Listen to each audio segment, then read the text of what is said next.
दोस्तों हमारे देश में तरह-तरह के कानून हैं कि अगर कभी किसी की आपस में नहीं बनती है, किसी हस्बैंड वाइफ की नहीं बनती है, परिवार के किसी मेंबर से अगर नहीं बनती है, तो हम कानून का सहारा लेकर के और अपनी समस्याओं को सुलझा सकते हैं। लेकिन आज के इंसान को पता नहीं क्या हो गया है कि वो वहाँ तक पहुँचना ही नहीं चाहता है और बीच में ऐसे कदम उठा लेता है, जो कि पूरी ज़िंदगी उसकी बर्बाद कर देता है। आज की कहानी कुछ ऐसी ही पति-पत्नी की कहानी है, जो कि थोड़ी-सी बात पर पति ने ऐसा बड़ा कदम उठा लिया, जो कि पूरी ज़िंदगी उसको अपने जेल में बितानी पड़ी। तो कहानी कैसी लगे आप कमेंट बॉक्स में ज़रूर बताइएगा। अगर कहानी अच्छी लगे तो लाइक करिएगा, चैनल पहली बार है सब्सक्राइब करिएगा। चलिए कहानी शुरू करते हैं। नमस्कार दोस्तों, मैं हूँ शशि और आप सभी का स्वागत करती हूँ आपके अपने चैनल पिटी शशि में। दोस्तों ये कहानी दिल्ली, देहरादून, अमेरिका और कोलकाता चारों जगह से जुड़ी हुई है। कहानी की शुरुआत होती है दिल्ली में। एक लड़की होती है जो दिल्ली में रह कर के और दिल्ली यूनिवर्सिटी से पढ़ाई कर रही होती है। वहीं पर एक लड़का होता है जिसका नाम होता है राजेश गुलाटी और लड़की का नाम होता है अनुपमा अनुपमा पटेल। राजेश गुलाटी भी उसी यूनिवर्सिटी से बीसीए कर रहा होता है और अनुपमा भी उसी यूनिवर्सिटी से सेम कोर्स कर रही होती है। आपस में उन दोनों को प्यार हो जाता है। अनुपमा को और राजेश को आपस में प्यार हो जाता है। ये लोग विचार बनाते हैं कि हम लोग को शादी करनी चाहिए, लेकिन चूंकि इन दोनों लोगों की कास्ट अलग अलग थी इसलिए उनको ये फील हुआ कि शायद घर वाले हमारी शादी ना करें। तो ये लोग वहाँ से जॉब के चक्कर में अमेरिका चले जाते हैं। अमेरिका जाते हैं, अमेरिका में सेम चूँकि दोनों की पढ़ाई सेम होती है, तो दोनों को सेम ट्रेड पे जॉब मिलती है। अमेरिका चले जाते हैं ये लोग, वहाँ सेटल होते हैं, वहाँ शादी करते हैं, वहाँ जॉब करते हैं। शादी इनकी काफ़ी पुरानी बात है, 1990 की बात है ये। वहाँ शादी करते हैं और शादी के कुछ सालों के बाद इनके ट्विन्स बेबी होता है, 2 लड़के जन्म देती है अनुपमा। अब 2 बच्चों की परवरिश प्लस जॉब ये सब मैनेज करना उसके लिए थोड़ा-सा टफ हो रहा था। तो ये दोनों लोग डिसाइड करते हैं कि हम लोग भारत चलते हैं और भारत में रह कर के ही अपने परिवार वालों से बात करेंगे और सब मामला सुलझ जाएगा। क्योंकि ये लोग शादी में भी परिवार वालों को नहीं पता था, ये लोग अमेरिका चले गए थे। लौट के अनुपमा अपने मायके आती है, दिल्ली आती है और अपने घर वालों से बात करती है और अनुपमा दिल्ली में ही रह कर के अपने दोनों ट्विन्स बच्चों की परवरिश करती है अपने मायके में रह के। और जो राजेश गुलाटी होता है वो जॉब अपनी नौकरी ढूंढने के लिए, क्योंकि अमेरिका से वो जॉब छोड़ के आ चुका होता है, उसके पास जॉब नहीं होती है, जॉबलेस होता है। तो वो अपनी जॉब की तलाश में कोलकाता चला जाता है। जब कोलकाता जाता है वहाँ उसको जॉब मिलती है और राजेश गुलाटी कोलकाता में होता है और अनुपमा जो होती है वो दिल्ली में अपनी फैमिली के साथ होती है। उसके बाद राजेश कोलकाता में रह के जॉब कर रहा होता है। उसके पड़ोस में एक औरत होती है जिससे कि राजेश को प्यार हो जाता है। एक पहले बार प्यार हुआ अनुपमा से, उसने उससे शादी की। अब दोबारा फिर राजेश को अपने पड़ोसन से प्यार होता है। जब अनुपमा को ये बात पता चलती है कि राजेश का कोलकाता में किसी दूसरी औरत से अफेयर चल रहा है, तो वो इस बात को बर्दाश्त नहीं करती है और सीधे वो कोलकाता पहुँच जाती है। वहाँ पे लड़ाई झगड़ा होता है, मारपीट भी होती है, थाने में एफआईआर भी दर्ज होती है। तो केस जब कोर्ट में जाता है, तो वहाँ पे ये होता है कि आप अपनी पत्नी को परेशान नहीं कर सकते हैं और अपने बच्चों की परवरिश के लिए आपको 30,000 रुपए पर मंथ अपनी पत्नी को देने होंगे। अब जब राजेश ये सुनता है, तो वो सोचता है कि इससे से तो अच्छा है कि हम लोग सुलह ही कर लें। फिर अनुपमा और राजेश आपस में सुलह से करते हैं। राजेश बोलता है कि मैं आज के बाद कभी ऐसा नहीं करूँगा, जो हो चुका है उसको भूल जाओ और हम लोग ये जो सब कुछ हादसा हुआ है इसको भूल करके एक नई ज़िंदगी की शुरुआत करते हैं। मैं कोलकाता छोड़ दूँगा, मैं कहीं और जॉब करूँगा। वो कोलकाता छोड़ देता है और उसकी जो नेक्स्ट जॉब लगती है वो देहरादून में लगती है। उत्तराखंड के देहरादून में उसकी जॉब लगती है। देहरादून में वो अपने दोनों बच्चों और अपनी पत्नी के साथ रहता है। चूँकि इसका राजेश का बैकग्राउंड जो होता है वो पहले से ही अनुपमा को शक होता है कि इसका वहाँ पे किसी से अफेयर रह चुका होता है। तो छोटी-छोटी बातों को लेकर के अभी भी दोनों पति-पत्नी में कभी न कभी कलह और झगड़ा और लड़ाई मारपीट होती रहती थी। एक दिन की बात है कि सब लोग सो रहे थे रात में। अनुपमा कहीं चली जाती है और जब सुबह राजेश उठता है, तो राजेश को अनुपमा घर में कहीं नहीं दिखती है। उसके 2 8 साल के बच्चे होते हैं, ट्विन्स बेबी होते हैं। वो दोनों बच्चों को तैयार करके स्कूल भेजता है और उसको अपनी पत्नी को ढूँढने की कोशिश करता है। पत्नी कहीं नहीं मिलती है, अपने परिवार वालों से बोलता है कि बच्चों की परवरिश मैं कैसे करूँगा? अपने ससुराल वालों से, यानी कि अनुपमा के घर वालों से भी कहता है कि मैं बहुत परेशान हूँ, मैं सब जगह ढूँढ चुका हूँ, मुझे अनुपमा कहीं नहीं मिल रही है। मेरे लिए तो बहुत बड़ी समस्या बनी हुई है, क्या करूँ? इन इस वाक्यों को धीरे-धीरे करते-करते 50 दिन बीत जाते हैं और अनुपमा का कहीं कोई पता नहीं चलता है। तब तक एक बात और भी होती है कि राजेश ने कभी किसी थाने में जाकर के अनुपमा की ना तो गुमशुदगी की रिपोर्ट दर्ज कराई, ना ही उसने कोई कानूनी कार्रवाई कानून का सहारा लिया कि मेरी पत्नी नहीं मिल रही है, तो मैं अपनी पत्नी को ढूँढने की उसने कोई कोशिश नहीं की। 52 दिन होते हैं, तो जो अनुपमा का भाई होता है, SS चौधरी नाम होता है उसका। वो आता है देहरादून, अपने भांजों से मिलने आता है और आकर के कहता है कि जीजा जी दीदी को गायब हुए 50-55 दिन होने जा रहे हैं और आपने दीदी की गुमशुदगी की रिपोर्ट कहीं दर्ज क्यों नहीं कराई? तो उसने कहा कि मैं सब जगह ढूँढ चुका हूँ, मुझसे लड़ाई करके गई है, उस दिन हम लोग की लड़ाई हुई थी बहुत और वो मुझसे लड़ाई करके ही यहाँ से चली गई है और मुझसे कह के गई थी कि मैं अब कभी नहीं आऊँगी। तो उसको ढूँढने से क्या फ़ायदा, कंप्लेंट दर्ज कराने से क्या फ़ायदा? तो उसका जीजा कहता है, उसका जो साला होता है राजेश गुलाटी का, अनुपमा का जो भाई होता है, वो कहता है नहीं, हम लोग चलेंगे अभी और आप जाइए। सुबह का टाइम होता है जब अ, अनुपमा का भाई देहरादून पहुंचता है, सुबह का टाइम होता है, कहता है आप जाइए और नहा धो करके फ्रेश हो जाइए, हम लोग संबंधित थाने में चलते हैं और रिपोर्ट दर्ज कराएंगे। उसका जीजा जो होता है वो नहाने बाथरूम में चला जाता है।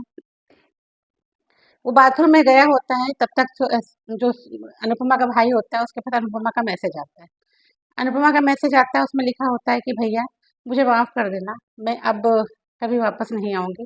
मैं अपनी मर्ज़ी से गई हूँ और मैं कभी वापस इस आदमी के पास नहीं आऊँगी। ऐसा कुछ मैसेज अनुपमा के भाई के पास अनुपमा के फ़ोन से आता है।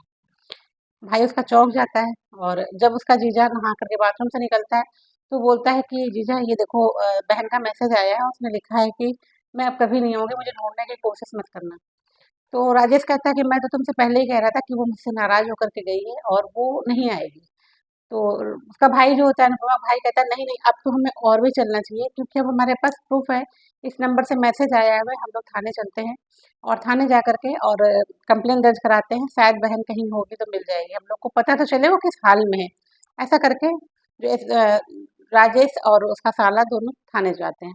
थाने जा कर के अनुपमा की फ़ोटो दी जाती है, सारी बात बताई जाती है और उसके बाद ये लोग घर आ जाते हैं। घर आने के बाद ये लोग बैठे हुए होते हैं, बातचीत ही कर रहे होते हैं। करीब 3 से 4 घंटे बीते होते हैं।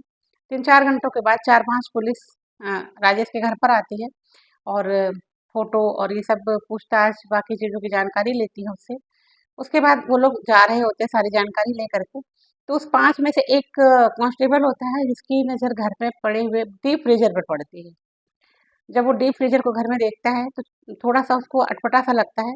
निकलते-निकलते वो घर के बाहर घर का गेट मेन गेट पार करते-करते वो एसएचओ से बोलता है, दरोगा से बोलता है कि सर मुझे कुछ अजीब-सा लग रहा है कि घर में इतना बड़ा डीप फ्रीज़र की कोई ज़रूरत नहीं होती है। बहुत बड़े-बड़े घरों में रईस घरानों में भी मैंने नहीं देखा है कि घर के अंदर इतना बड़ा डीप फ्रीज़र हो। मोस्टली ये तो शॉप में यूज़ होता है, यहाँ रखा हुआ है। जब दरोगा की नज़र में उस पर पड़ती है तो वो भी उसको भी थोड़ा-सा अटपटा लगता है। तो फिर वो राजेश गुलाटी को बुलाता है और उससे पूछता है कि पहले तो उसको पास में जाकर के देखता है तो उसमें लॉक लगा होता है डीप फ्रीज़र में और वो ऐसा लग रहा था कि जैसे अभी कुछ दिन पहले ही उसको खरीदा गया है, नया ही लग रहा था। राजेश से पूछता है कि इस ये डीप फ्रीज़र तुम क्यों लाए हो? घर में इसकी क्या ज़रूरत है? तो राजेश कहता है कि बस ऐसे ही सर मेरा मन हुआ तो मैं ले आया। तो उन्होंने कहा फिर ठीक है तुम ले आए तो इसको तुमने लॉक क्यों किया हुआ है? तो राजेश कहता है कि मैंने लॉक नहीं किया है सर, अनुपमा ही लॉक करके गई है, मुझे पता भी नहीं कि इसकी की कहाँ रखी, चाबी इसकी कहाँ है, मुझे इसकी कोई जानकारी भी नहीं है। खैर जब पुलिस वाले बहुत थोड़ा-सा प्रेशर बनाते हैं उसके ऊपर, तो वो चाबी ला के देता है और चाबी पकड़ाता है, कहता है लो आप ही खोल के देख लो इसके अंदर क्या है। जब वो खोल के देखते हैं कांस्टेबल जो होता है जब डीप फ्रीज़र को खोलता है, तो देखता है कि उसके अंदर बहुत सारी पन्नियाँ पड़ी हैं, ब्लैक कलर की डेढ़ 2 किलो की जो पन्नियाँ होती हैं, जिसमें वो अमूमन मीट वगैरह आता है, वो पन्नी उसमें फ्रीज़र के अंदर रखी हुई है ढेर सारी। पन्नी निकाली जाती है, पन्नी को जो खोला जाता है तो उसके अंदर से मीट निकलता है, तो पुलिस वाले सोचते हैं कि बहुत लोग होते हैं, शौकीन होते हैं जो फ्रिज में मीट ला करके रखते हैं, खाने के शौकीन होते हैं, इसने भी रखा होगा। दूसरी पन्नी पन्नी पूरी तरह से बर्फ़ से ढकी हुई थी, क्योंकि डीप फ्रीज़र में रखा हुआ था तो पूरी बर्फ़ जमी थी पन्नी पन्नी के अंदर भी और जो अंदर चीज़ था सॉरी मीट जो था उसके अंदर भी बर्फ़ थी। 2 पन्नी निकाली जाती है, दूसरी पन्नी में भी मीट ही निकलता है। तीसरी पन्नी जब खोली जाती है, तो उसमें कुछ ऐसा निकलता है जिसको देख कर के सबकी आँखें खुली की खुली रह जाती हैं। उसको थोड़ी देर तक रखा जाता है, ताकि वो थोड़ा-सा उसकी बर्फ़ जब पिघले तो उसमें पता चले कि एक्चुअल उसके अंदर है क्या। जब बर्फ़ पिघलती है तो उसके अंदर से जो निकलता है, वो देख कर के सबकी आँखें फटी की फटी रह जाती हैं, क्योंकि उसमें इंसान की उँगलियाँ होती हैं। फिर धीरे-धीरे करके फिर सारे पैकेट खोले जाते हैं और जहाँ सारे पैकेट खोले जाते हैं तो उसमें मानव अंग निकलना शुरू होते हैं। जब पैकेट बाहर आते हैं तो कुल 35 पैकेट उस डीप फ्रीज़र के अंदर होते हैं। उसमें अलग-अलग शरीर के पार्ट होते हैं, जो काट के रखे गए होते हैं। अब राजेश को जब थोड़ा फ़ोर्स करती है पुलिस, तो फिर राजेश बताना शुरू करता है पुलिस पूछती है कि ये पन्नियों में कौन है? तो कहते हैं सर अनुपमा यही है। यानी कि अनुपमा की जो लाश थी, अनुपमा को मार करके और उसको टुकड़ों में काट करके उसको पन्नी में बंद करके और वो फ्रीजर में रखा गया था। अब राजेश से पूछा जाता है कि तुमने ऐसा क्यों किया? तो उसने कहा कि सर कोलकाता में जो बात हुई थी उसके बाद से मेरा और अनुपमा का अक्सर करके झगड़ा होता था। उस दिन भी मैं ऑफिस से आया तो किसी बात को लेकर मेरा और अनुपमा का झगड़ा हुआ।